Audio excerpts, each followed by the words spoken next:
Terimalah segala sesuatu yang diikat oleh takdirmu. Cintailah orang-orang yang ditakdirkan bersamamu dan lakukan dengan sepenuh hatimu. Hidupmu akan nyaman. Dapat apa saja diterima, dinikmati.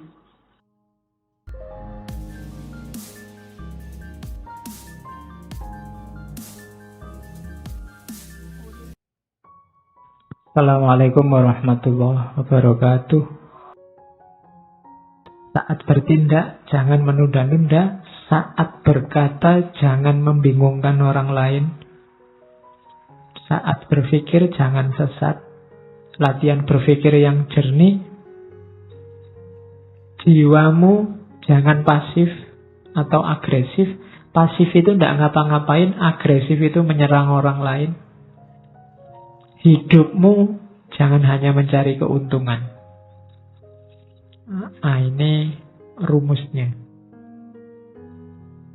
Lakukan kebaikan segera, jangan ditunda-tunda. Kalau ada perlunya ngomonglah yang bisa dipahami orang dan bermanfaat. Jangan ngomong yang cuma membingungkan orang, apalagi menyakiti. Berpikirlah yang jernih. Kemudian mentalmu harus mental aktif, tapi tidak agresif, apalagi pasif. Aktif itu selalu mengejar, mencari yang lebih baik, lebih benar. Kalau agresif itu menyerang orang lain, nyari-nyari kesalahannya orang lain. Kalau pasif itu tidak ngapa-ngapain, nunggu takdir. Jangan pasif, jangan agresif. Terus, hidup jangan hanya menggunakan kalkulasi untung rugi.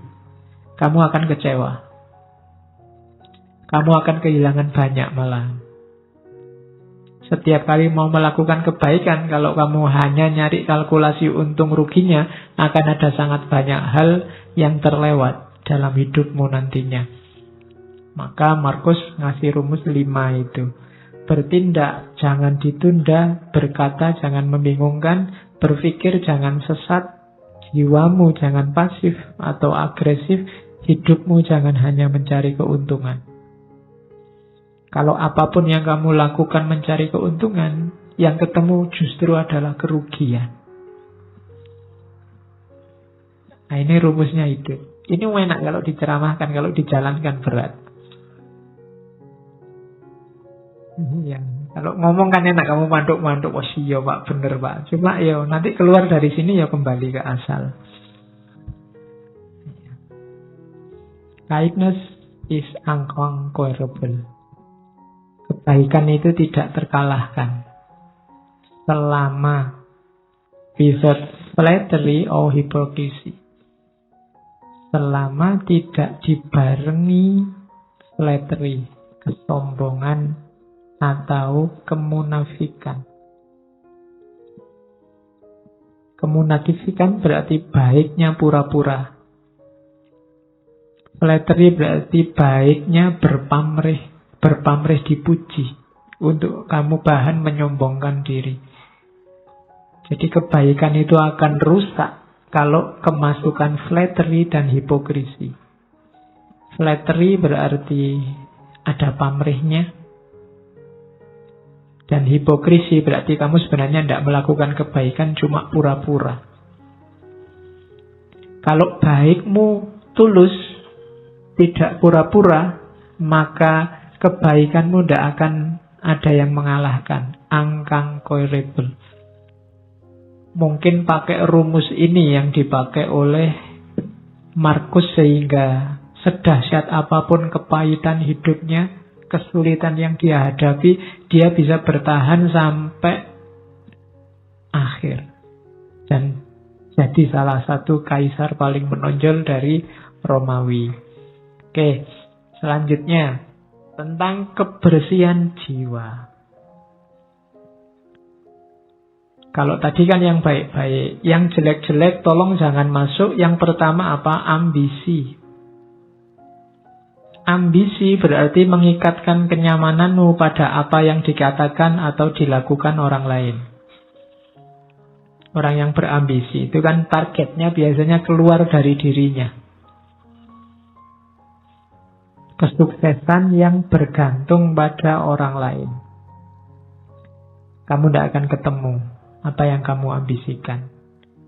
Hidup yang penuh ambisi tidak akan nyaman, karena bergantung pada yang di luar diri. Bersenang-senang berarti mengikatkan kenyamananmu pada sesuatu yang terjadi pada dirimu. Bersenang-senang juga begitu, tergantung pada mood tadi. Tergantung pada suasana hati. Itu juga kamu tidak akan bersih jiwamu kalau inginnya senang-senang terus. Kejernihan jiwa adalah tadi kebersihan, kebebasanmu dari yang di luar diri.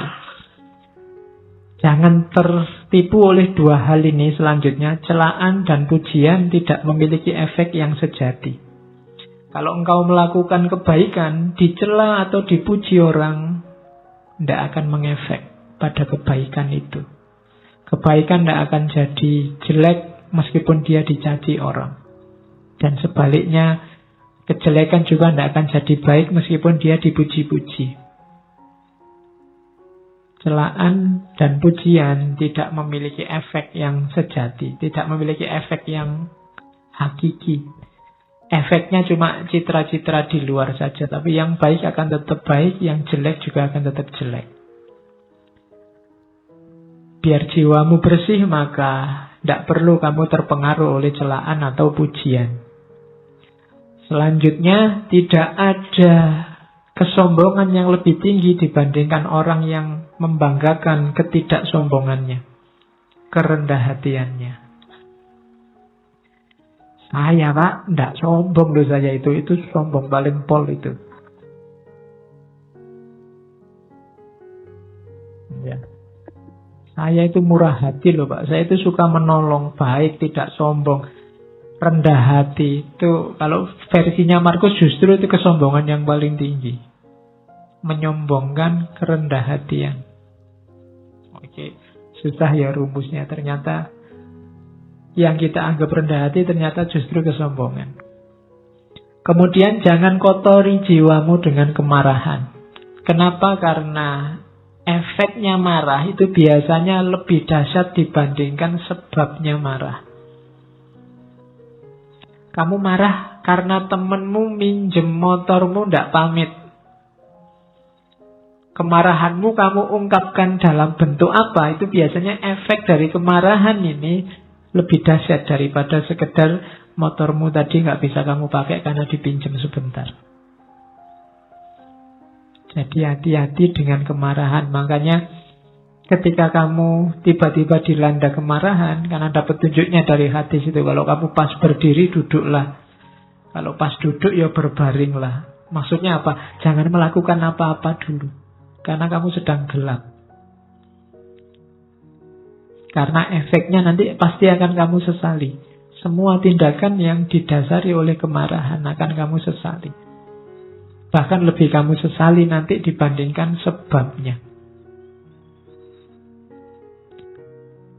Itu makanya balas dendam itu dilarang. Kenapa? Balas dendam itu kan karena orang marah, ingin membalas. Itu biasanya balas dendam lebih dahsyat daripada sebabnya. Terus yang dibalas ingin balas lagi.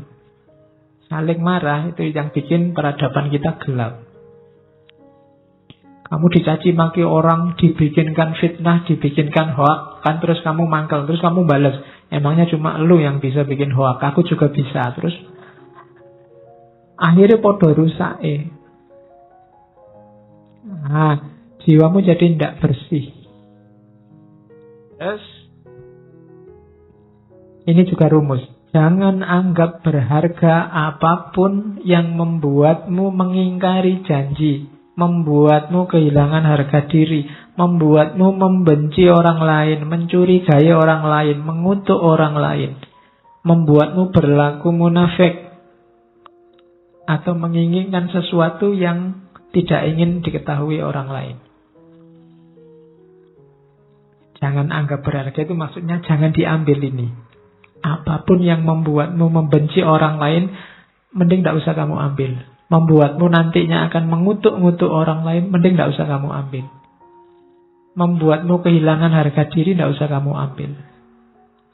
Itu yang disebut jangan dianggap berharga. Kok ada postingan yang isinya kemungkinan membuatmu benci sama seseorang atau sekelompok orang, kamu tinggal saja. Karena postingannya tidak penting, tapi dampaknya pada jiwamu besar. Itu maunya Markus. Selanjutnya, biar jiwamu bersih, jangan kotori jiwamu dengan kesalahannya orang lain. Ini ada rumus bagus dari Markus. Kalau ketemu orang jahat, orang rusak, orang keliru, saat engkau sedang melawan orang yang tidak tahu malu, ini misalnya, tanyakan pada dirimu sendiri, apakah mungkin di dunia ini bersih dari tindakan tidak tahu malu? Jawabannya kan pasti ya, tidak akan selalu ada orang jahat, akan selalu ada orang yang tidak tahu malu. Maka jangan mengharapkan sesuatu yang tidak mungkin. Selalu ada orang yang tidak punya malu di dunia ini. Dan yang kamu hadapi sekarang adalah salah satunya. Hal yang sama berlaku untuk orang yang jahat, orang yang tidak dapat dipercaya, dan kerendahan moral lainnya. Jadi ini menyuruh kita untuk jangan mengotori jiwa dengan kemarahan, kebencian, ketidaksukaan, intoleransi pada orang lain yang kamu anggap keliru atau kamu anggap jahat. Pertanyaannya gampang. Apa mungkin di dunia ini orangnya baik semua, soleh semua? Kan tidak mungkin. Kalau kamu marah, berarti kamu tidak terima kalau di dunia ini ada orang jelek, ada orang tidak baik. Kalau kamu tidak terima, berarti kamu sedang melakukan sesuatu yang tidak masuk akal. Karena kamu menuntut sesuatu yang tidak mungkin terpenuhi. Akan selalu ada orang jelek, orang jahat.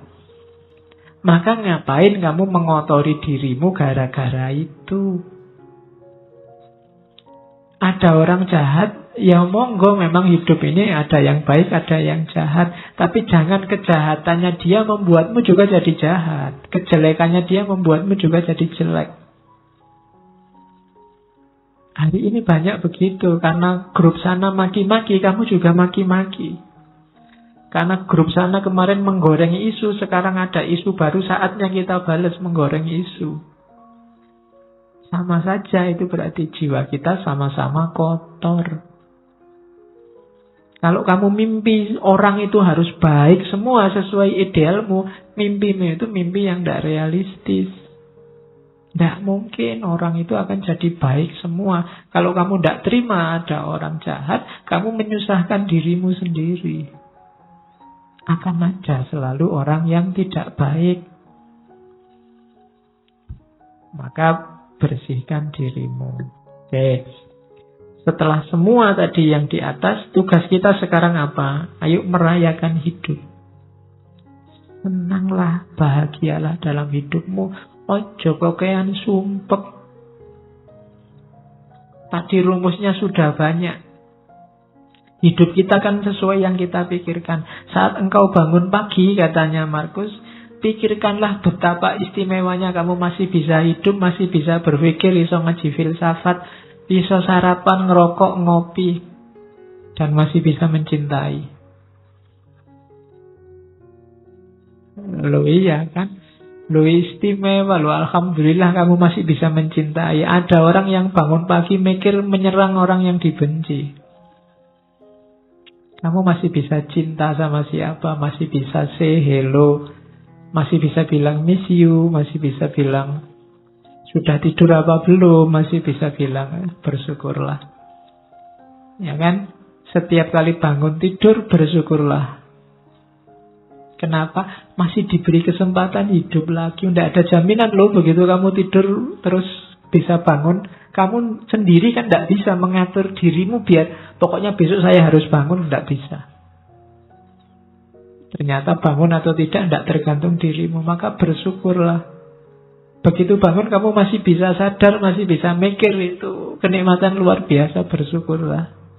Masih bisa menikmati hidup, masih bisa minum, makan. Yang lain mungkin sudah dilarang makan ini, dilarang makan itu, kamu masih bebas. Bersyukurlah.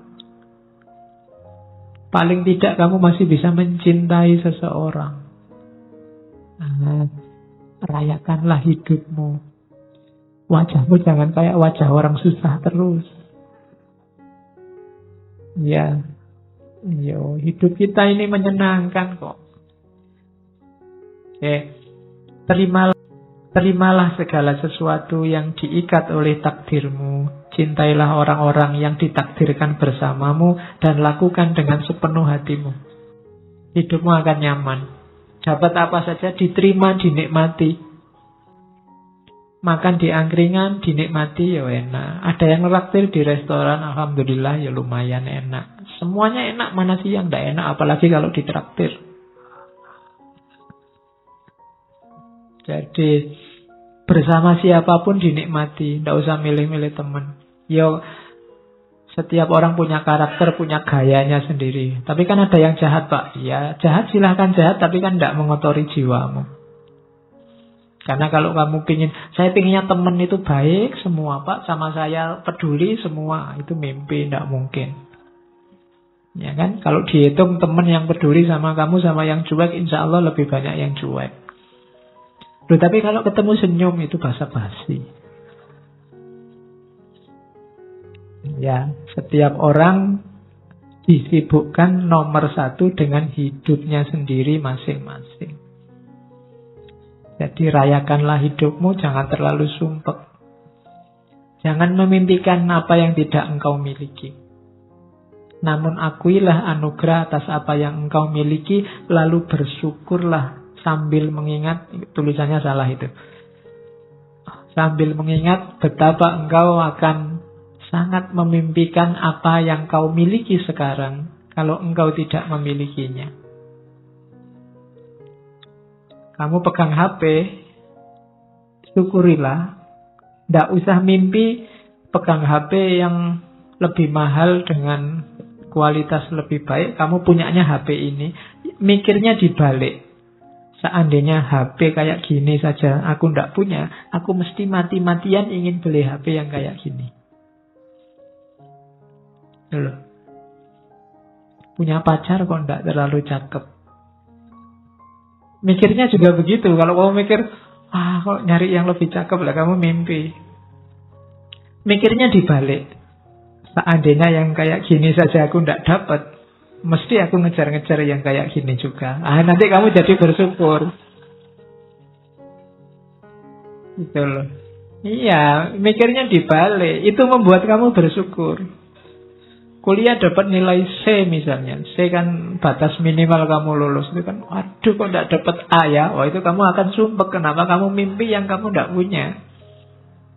Mimpinya itu, seandainya aku dapat E, aku mesti akan mengejar-ngejar. Seandainya dapat C pun cukup. Nah, itu kamu lebih bahagia. Betul. Makan kok cuma dengan tempe saja, tidak ada yang lain. Itu mikirnya kamu jangan ayam. Tapi mikirnya seandainya adanya cuma nasi, mungkin ada tempe satu aja aku sudah senang. Itu jadinya kamu bersyukur punya tempe itu. Itu caranya merayakan hidup. Kalau tidak begitu, kamu akan sumpek terus. Dan ingatlah bahwa engkau memiliki kuasa untuk mengistirahatkan dirimu kapanpun engkau inginkan. Kamu supirnya, kamu penguasanya hidupmu. Mau jalan, ayo jalan. Mau istirahat, istirahat. Tidak usah terkejar, tidak usah dikejar-kejar oleh ambisi, dunia, keterikatan dengan yang lain, yang macam-macam yang bikin repot. Menghabiskan energi, menghabiskan waktu. Engkau yang menguasai hidupmu, kapanpun ingin berhenti, saat ini juga kamu bisa. Ingin tidur sekarang boleh, istirahat sekarang boleh. Terus, jangan pernah khawatir tentang masa depan. Apalagi di usia-usia teman-teman ini kan biasanya pikirannya masa depan, besok kawin sama siapa, kerja di mana. Kamu kan khawatir itu. Engkau akan bertemu dengannya kalau memang harus. Dengan senjata yang sama yang hari ini menjadi bekalmu menghadapi masa kini. Dulu waktu kamu SMA atau SMP, mikir kuliah, wah bisa ndak ya aku kuliah hari pertama kamu takut. Begitu dijalani kan kamu bisa. Besok juga begitu. Gak usah khawatir. Bisa ndak ya aku dapat kerja, bisa ndak ya aku kawin, bisa ndak ya punya anak, iso. Nggak usah khawatir. Pasti bisa. Kekhawatiranmu dulu, sekarang kamu jalani kan ya ternyata juga bisa. Nggak ada yang di luar kuasamu kalau tentang hidupmu. Makanya jangan galau dengan masa depan. Wong masa depan kayak tadi itu di luar jangkauanmu hari ini. Jadi pikirkan aja sekarang, nikmati hidup sekarang. Besok kamu akan punya senjata sendiri, punya kemampuan sendiri menghadapi situasi di masa depan. Itu uniknya manusia. Maka hidup itu rumusnya simple, receive without conceit, release without struggle. Kalau dapat sesuatu, terimalah tanpa harus membanggakan diri, membesarkan diri. Kalau harus kehilangan, lepaskanlah tanpa harus merasa sedih, mati-matian, sumpek. Jadi receive without conceit, release without struggle. Biasa saja. Hidup kehilangan sesuatu biasa. Wong dulu juga tidak punya, terus punya, sekarang hilang. Kalau dapat sesuatu, alhamdulillah, tapi ya tidak harus sombong. Kalau kamu bisa kayak gini, hidupmu nyaman. Ini saya ambil agak panjang, nanti kamu baca lagi ya. Kalau pagi hari engkau bangun, biar cara mikirnya positif, kamu kan biasanya masalahmu itu kan berhubungan dengan orang lain. Katanya Markus, pagi hari engkau bangun, bilanglah pada dirimu, orang-orang yang berhubungan denganku hari ini, ada yang usil, tidak sopan, arogan, curang, iri hati, dengki. Mereka seperti itu karena mereka belum bisa membedakan yang baik dan buruk. Sementara aku telah mengerti indahnya kebajikan, kotornya kejahatan, dan tahu bahwa para pendosa tersebut memiliki sifat sepertiku. Bukan sama dalam hal darah dan kelahiran, namun sama-sama memiliki akal dan unsur ketuhanan. Tidak seorang pun dari mereka dapat menyakitiku, tidak seorang pun dapat membuatku kotor. Aku pun tidak pantas marah pada mereka atau membenci mereka. Kami dilahirkan untuk bekerja sama, seperti kaki, tangan, dan mata. Sebagaimana dua baris gigi atas dan bawah. Saling menghalangi itu tidak alami. Demikian pula saling marah dan saling membelakangi. Itu nanti hidupmu nyaman. Akan ketemu orang yang bikin kamu mangkel, bikin kamu jengkel, bikin kamu benci, pasti. Tapi ingatlah bahwa mungkin kejelekan yang mereka lakukan itu karena mereka tidak sadar. Sementara kamu sekarang sadar. Dan diingat juga bahwa orang lain itu punya kualifikasi sama persis kayak dirimu. Yang tidak pantas untuk kamu benci. Dan jangan takut, mereka tidak akan bisa membuatmu kotor kalau kamu sendiri tidak mengotori jiwamu. Nah, ini nanti kamu jadi mantap. Kalau ini nanti panjang kamu baca lagi. Kalau kamu pagi hari bangun kok males, kamu baca ini. Saat fajar terbit, saat engkau malas bangun, katakan pada dirimu, aku harus bekerja sebagai manusia. Aku harus menawar apa lagi untuk bekerja, sebagaimana tugas kelahiranku. Ayo bangun, kan maunya itu, kerjalah. Tanyakan pada dirimu, kalau masih nggak mau bangun, apakah tujuanku diciptakan itu untuk ini, meringkuk di bawah selimut dan mereguk kehangatan? Terus kan kamu tetap bisa jawab, tapi kan nikmat, namun betapa nikmat seperti ini. Ditanya lagi sama Markus, jadi engkau lahir untuk mencari kenikmatan, bukan untuk bertindak dan mencari pengalaman. Tidakkah engkau lihat tanaman, burung, semut, laba-laba, lebah, semua menjalankan tugasnya, membuat harmoni dunia terjaga, sekuat mereka bisa. Mengapa engkau tidak segera menjalankan tuntutan alamiahmu? Terus kamu jawab lagi, tapi kan bukankah orang itu harus istirahat, ada tidurnya juga? Jawabnya Markus, setuju. Namun alam memberi batas untuk itu. sebagaimana dengan makan dan minum, dan engkau telah melampaui batas.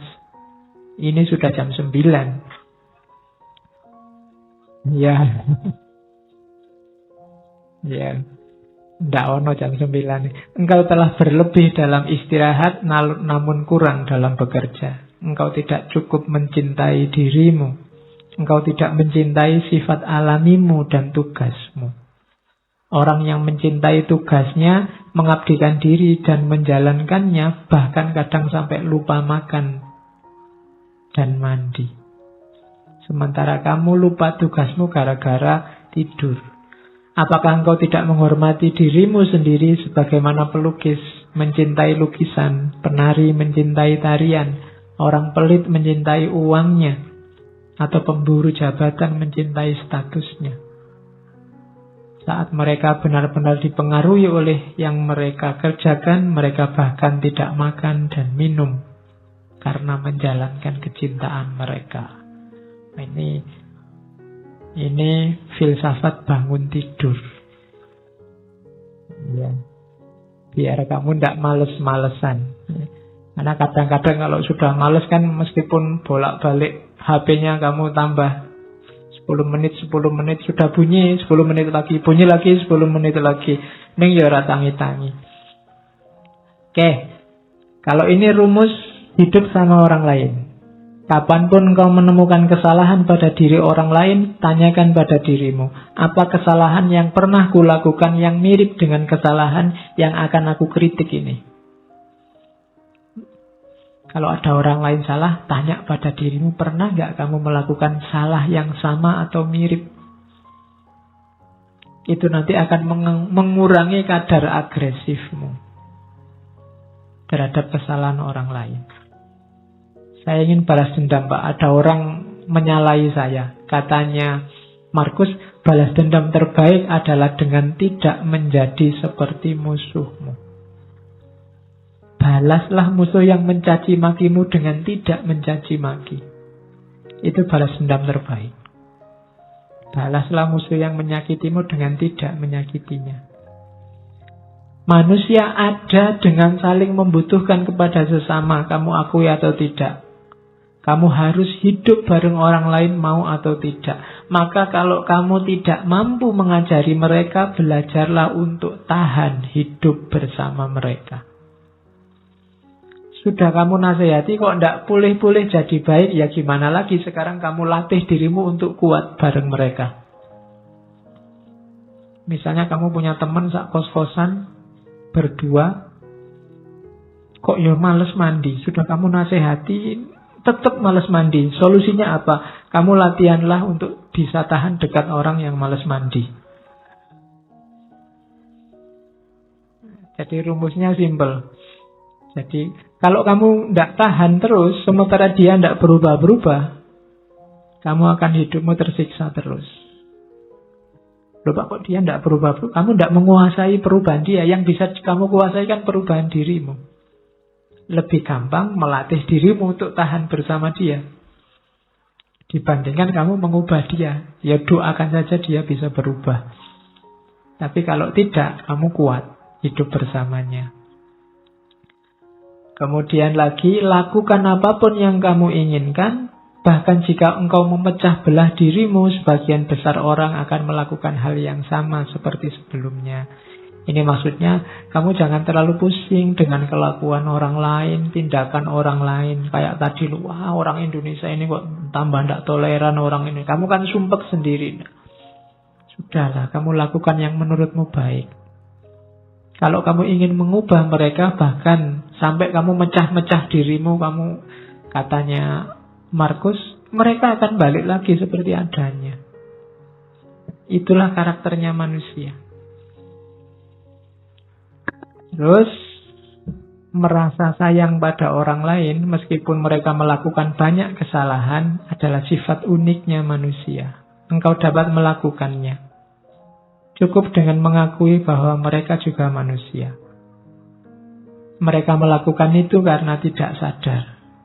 Berlawanan dengan kata hati mereka. Dan kita semua akhirnya akan sama-sama mati tidak lama lagi.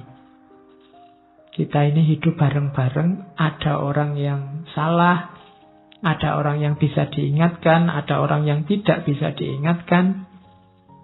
Pada akhirnya sebentar lagi semuanya mati, maka kamu tidak usah terlalu sibuk, terlalu bingung dengan itu.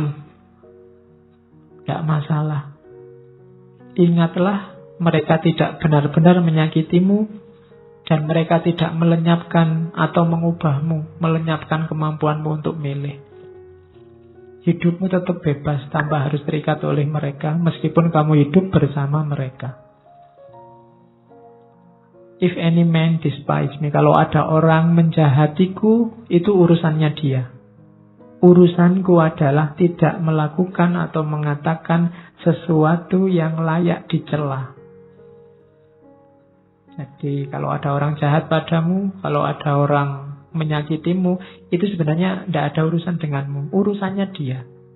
Pak, nanti kalau saya dibohongi orang, bohong itu urusannya dia. Urusanmu adalah jangan melakukan tindakan tercela. Itu aja. Nah, kalau ini pendidikan diri. Rumusnya pendidikan diri itu be tolerant with others and strict with yourself. Saya tulis ini besar-besar karena hari ini banyak orang yang dibalik. Banyak orang yang toleran dengan dirinya sendiri, kemudian strict dengan orang lain. Kalau sama dirinya sendiri dimaafkan terus. Dicarikan alasan, dicarikan dalih. Tapi begitu sama orang lain, kakunya luar biasa. Orang lain tidak boleh keliru, tidak boleh minta maaf, tidak boleh.